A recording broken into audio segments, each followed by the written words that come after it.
बस सहित अपहरण कर लिया गया था और इनके पापा डैडी क्या बोलते हैं हम नहीं जानते। दारू के कंपनी से रुपया ले आए, ये आर्थिक पलायन है कि नहीं? माने संपत्ति खरीदने के लिए पलायन है। दिल्ली में अब हम दारू के कंपनी से पैसा लिए, दारू पी करके लोग मर गया, उन बेटियों और बहन का मांग का सिंदूर उजड़ गया। अब तो हालत हो गया कि पप्पू यादव के फॉलोअर हो गए। नमस्कार, आप देख रहे हैं पैक लाइव, मैं हूं आपके साथ करुणा तिवारी। देखिए, बिहार की राजनीति में एक बार फिर से तेजस्वी यादव काफ़ी ज़्यादा चर्चा में है। उन्होंने फिर से एक बार नीतीश कुमार के ऊपर सवाल खड़ा कर दिया है और कहा है कि इनकी सरकार में सबसे ज़्यादा पलायन हुई है।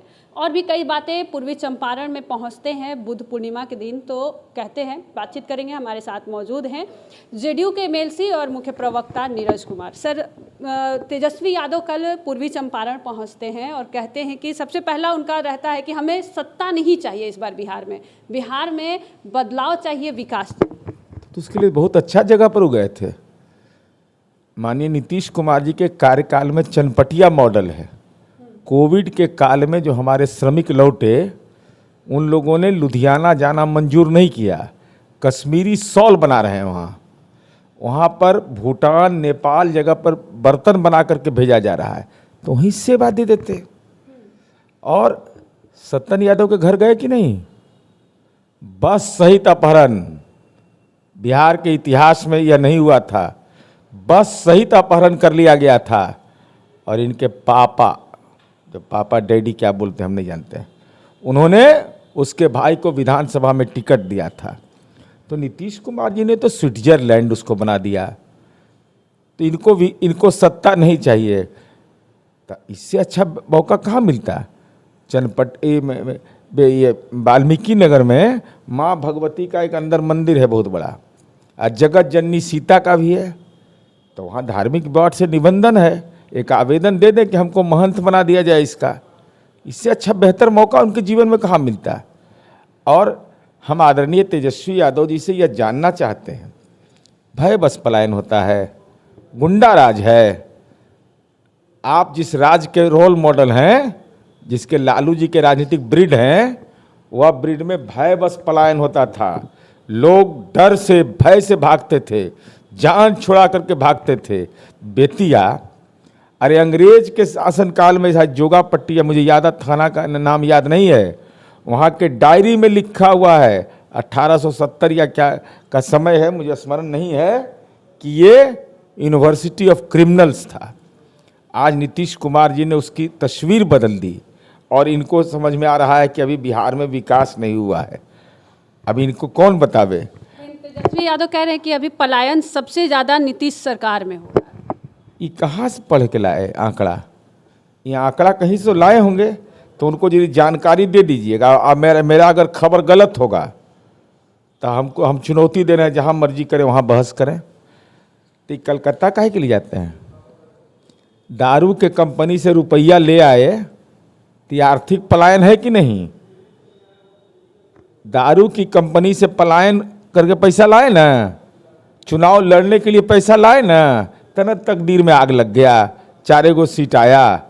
चूंकि बिहार की बेटियों का जीवन दुभर करना चाहते थे और नीतीश कुमार जी के राज में स्वैच्छिक रूप से प्रवासन इसको कहते हैं, पलायन नहीं कहते हैं। अगर बेहतर अवसर किसी को मिल रहा है तो क्यों यूपीएससी क्वालिफाई करेगा, तमिलनाडु नहीं जाएगा कोई? अगर यूपीएससी क्वालिफाई कर रेलवे सर्विस मिलेगा तो नहीं जाएगा असम के अंदर में? और हे ज्ञानी पुरुष, हम उनको जानकारी देना चाहते हैं, केरल देश का सबसे प्रगतिशील राज्य है, फिर भी वहाँ भारी संख्या में लोग खाड़ी देश में जाते हैं। ये ईटी की रिपोर्ट है, हमारी रिपोर्ट नहीं, इकोनॉमिक टाइम्स की रिपोर्ट है। 24 लाख मलयाली गल्फ देशों में काम कर रहे थे, भी पलायन है। केरल तो सबसे शिक्षित राज्य है, तो क्यों जाते हैं वहाँ लोग? तमिलनाडु के लोग, केरल और तमिलनाडु के लोग अन्य राज्य में जाते हैं काम करने के लिए, वो पलायन है। और गुजरात देश के सबसे मजबूत राज्यों में से एक गिना जाता है, तो गुजराती को आप पूर्वी अफ्रीका में देखिए, यूके में देखिए, अमेरिका में बस करके वहाँ व्यापार कर रहे हैं।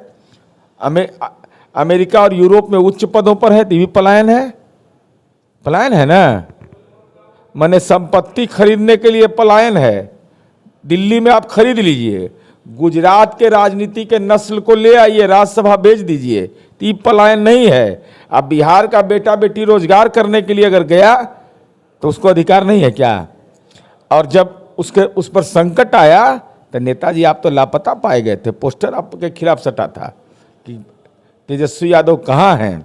इसलिए आपके लिए राजनीति का पलायन इंपॉर्टेंट इसलिए है कि आप बालू माफिया के साथ खड़े होते हैं। कोडरमा से चुनाव लड़ता है तो वहाँ बाल बच्चा सब जाते हैं प्रचार करने के लिए, पलायन होता है। बिहार में जिसको रोजगार गांव में नहीं मिल रहा है, अब जो बेहतर अवसर के लिए जाना चाहेगा तो जाएगा, क्यों नहीं जाएगा भाई? उसको अधिकार है, देश का नागरिक नहीं है। उसके आधार कार्ड में क्या लिखा हुआ है कि बिहार का है, वो देश से बाहर हो गया वो। इसलिए कृपा करके जानकारी रखिए। अरे गुंडा, लंपट, नक्सल के आतंक से आपके कानून के फर्जी राज में लोग पलायन करता था। आज अवसर के लिए, बेहतर अवसर के लिए जाता है तो गुजरात में भी जाता है, तमिलनाडु के अंदर भी जाता है, महाराष्ट्र के अंदर भी जाता है। तो पटना में गुजरात कॉलोनी कैसे बना हुआ है? इसलिए तेजस्वी जी पढ़ने के लिए पलायन कर गए थे DPS RK पुरम। कितना तक पढ़े आप भी जान रहे होंगे, उनके बारे में हमको बताने की जरूरत है नहीं। दारू के कंपनी से पैसा ले आइएगा, वो पलायन नहीं है। अच्छा, वो कह रहे हैं कि इस बार अगर हमारी सरकार आती है तो 200 रुपये यूनिट बिजली फ्री कर देंगे। दूसरी तरफ कह रहे हैं कि 400 जो विधवा पेंशन होता है उसको 1500 तक कर देंगे। तो पहले सब्सिडी लौटा दीजिए, जैसे सब्सिडी बिजली का ले ली है आप। सब्सिडी ले रहे हैं 10 नंबर में, वहाँ मैं फुलवरिया में तो सब्सिडियाँ कह ले रहे हैं। हमको लगता है कि एगो किला जो बन रहा है महुआ बाग में, जहाँ जाना वर्जित है, सरकार बिजली खरीदती है और हम सब्सिडी भी उसमें देते हैं। तो इनको तो वेतन मिल रहा है, पेंशन इनके घर में भरमार है, वेतन का भरमार है, और सब्जी उब्जी भी बहुत आता है, चावल उबल, कोई दिक्कत नहीं है। हमको नहीं लगता है कि भोजनों में अपना पूंजी लगता होगा इन लोग को। तो जब नहीं है कुछ पूंजी लग रहा है तो सब्सिडी काहे ले रहे हैं?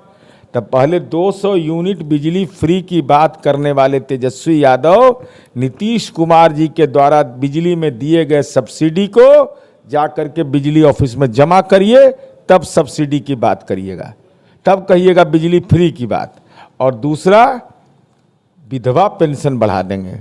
जिन बेटी और बहनों का मांग उजड़ गया, आपके माँ पिता के कार्यकाल में जाकर वहाँ माफ़ी मांगे कि नरसंहार में तुम्हारे पति का संहार हो गया, तुम्हारा बेटा मारा गया, हम दारू के कंपनी से पैसा लिए, दारू पी करके लोग मर गया, उन बेटियों और बहन का मांग का सिंदूर उजड़ गया, तो उसके घर पर माफ़ी मांगिएगा, तब इस पर हम लोग विचार करेंगे। और तीसरा सवाल है माई बहन योजना।